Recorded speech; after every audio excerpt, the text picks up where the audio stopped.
I wish I could give you some good news on Star Wars Fate of the Old Republic. It's been too long since Star Wars fans had a win, movie, game, or any otherwise. The Star Wars franchise is absolutely amazing. I love it. It's fun, it's interesting, and it has limitless potential. But sadly, Star Wars Fate of the Old Republic is not gonna be it, boys.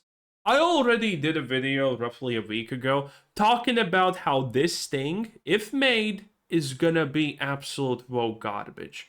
I mean, we have the evidence right there in front of our eyes. We just literally have to Google it at this point to see.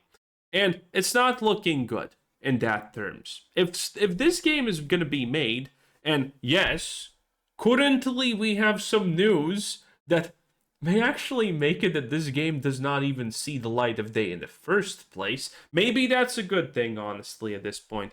Because when you look at the studio behind it, Arcanaut Studios, and we looked at this previously, so I'm not gonna dull over it. Pretty much the summary of this is, it's led by Casey Hudson, and his Twitter bio is very interesting. CEO and director at Arcanaut Studios, previously BioWare Games GM Games Master. I don't know what that means. Director of Star Wars, KOTOR, and Mass Effect trilogy, which sounds really good, and people are excited because of this. But this is a lie. Casey Hudson is just lying to our faces. Yeah, he did these things more than a decade ago. You know who Casey Hudson is?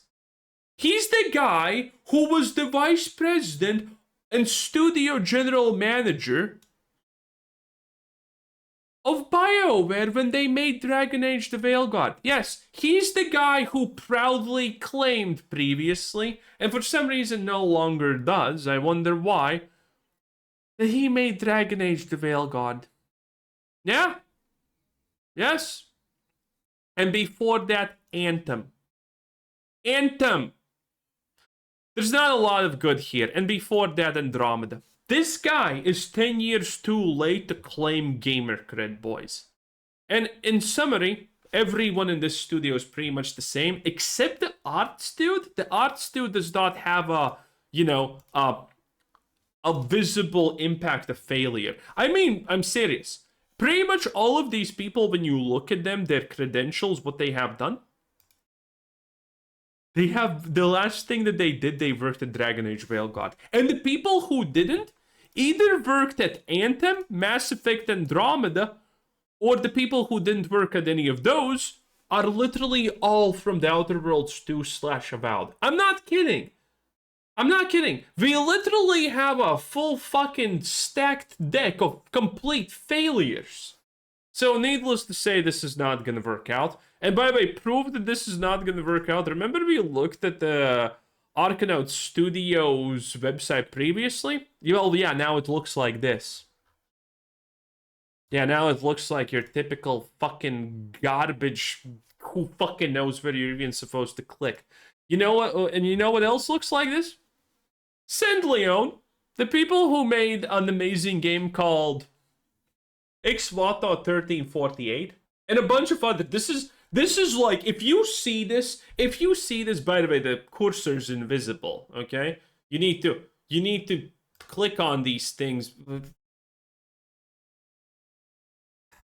This is like, this is the modern horseman of woke slob game design. When your studio website looks like this, ill-functioning modern isms just for being sake of modernisms. And you know what's the best part now, boys? The newest things that have come out about Star Wars Fate of the Old Republic. This shit is not even gonna be made. That's right. We have some very interesting details. I'm gonna explain why this matters a lot, and while chances are that this is not gonna be even made, there's a good chance. Now, granted, I can't say 100% certainty, sadly, but there's a good chance that this just gets scrapped. So, here we go. Star Wars Fate of the Old Republic is being funded by a new holdings company investing in revered video game creators, including the guy who made Dragon Age Veilguard, yes, including ex-Mass Effect director Casey Hudson. Details. Funded by new Greater Dan Group, G2G, led by former NetEase veteran Simon Zhao. That's how you pronounce Zhou. You say Zhao. Zhu wasn't happy and left NetEase after it canceled multiple titles and slashed investment in new studios that he personally helped build up. G2G has raised 100 million so far. So this is led by a Chinese dude, by the way, from China. Literally investments just into the West. So the fact that there's 100 million in the bank is probably not even true. I'm gonna just call this out as probably a lie, because China cannot get punished by lying to the West. It's just not gonna happen. Yes. So 100 million has been raised. I don't believe this in the slightest. This is probably just speculation. This is not real, most likely, I think. This is just someone who maybe has like 20 million, who he has already pocketed 10 of that 20, so it's actually just 10 now, and he's probably gonna pocket 3 or 4 more. That's how China works. It literally is, by the way. If you don't know this, you should read up. It's bad.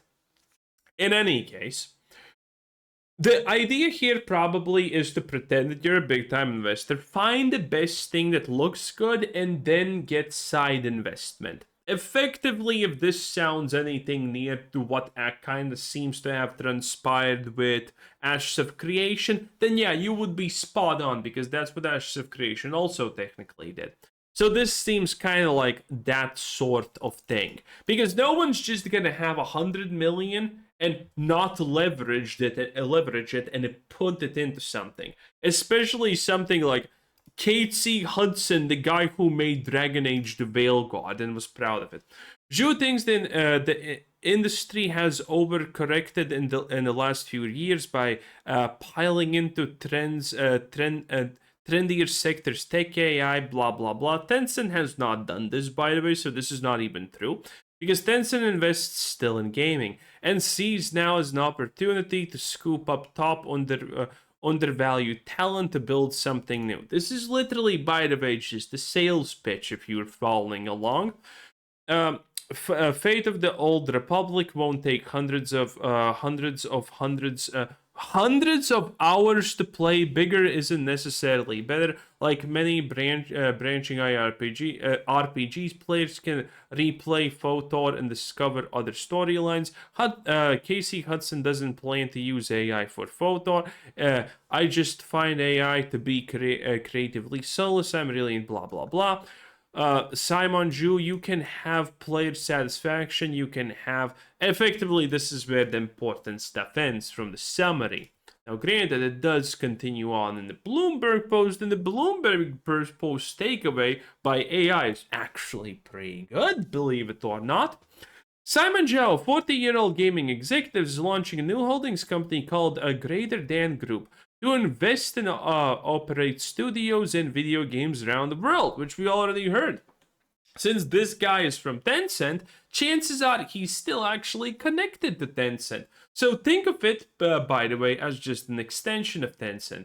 Tencent previously, a year ago, was on a campaign to destroy the Western's influence in the gaming market by subsidizing a bunch of fucking companies, making them believe that they have all the money needed to make things. Then they upscale, and Tencent just pulls the money plug. Yes, this is what happened, by the way. I gave you a summary in a more financial sense of what happened, but that's effectively what's actually happening here. Fiscal war, the best type of war. Don't let my Palantir boys hear it. Palantir, friend of the show, by the way. The company arbitrated. G2G has 40 million in funding and commits for roughly 60 million, and is working on a new Star Wars title, Star Wars Fate of the Old Republic, among other projects. So the thing is, if China wants to damage the Western games industry, which it does look like they want to, because of all the companies that they literally just pulled the plug on, Not just because they were woke, but also some of them because they were woke and they would not be making money if they didn't. So China has now two reasons to pull the plug on this. One, destroy credible creative talent, and I know I'm calling Casey Hudson credible creative talent. That does seem pretty fucking steep, and I agree it is, but that's just life. And they know that this shit is gonna be woke. All the people working on this are woke. They made Dragon Age Veilguard. Again, these are not the people who made Mass Effect. These are the people who made Dragon Age Veilguard and were proud of it. G2G initial state of investment includes Star Wars game, which is being developed by Arcanaut Studios, led by Casey Hudson, as well as shooter from a Bullet Farm, run by David Wonderhart. Yeah. So, the money is most likely not real. And the reality is, boys, how much money do you think someone like Casey Hudson, who previously had indiscriminate funding for all of his shit effectively, for decades now, is gonna need to actually make a Star Wars Fate of the Old Republic game? There is no world where this shit is less expensive than 100 million, in my opinion. No world. This is probably going to turn out to be a AAA production in the ballpark of 250 million, because they at least can't push it more than that. And do you think that this Chinese entity ran by Simon Zhao is going to sponsor the money? Fuck no!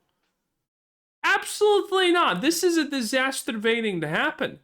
This is fiscally absolutely unsound. This is not happening, boys. Star Wars Fate of the Old Republic is gonna get scrapped. I can't say this again for 100%, but everything I'm seeing here is leading me to believe that this is currently a 90% chance of happening, that this game just gets scrapped. It is what it is. Again, I wanted to say, I would love to give some positive news for the Star Wars fans. They deserve it, but this is not going to be it. This is assuredly a disaster. And if this gets made, it's going to be woke garbage anyway. So have a nice day, I guess. Like the video. It takes less than a second. Bye.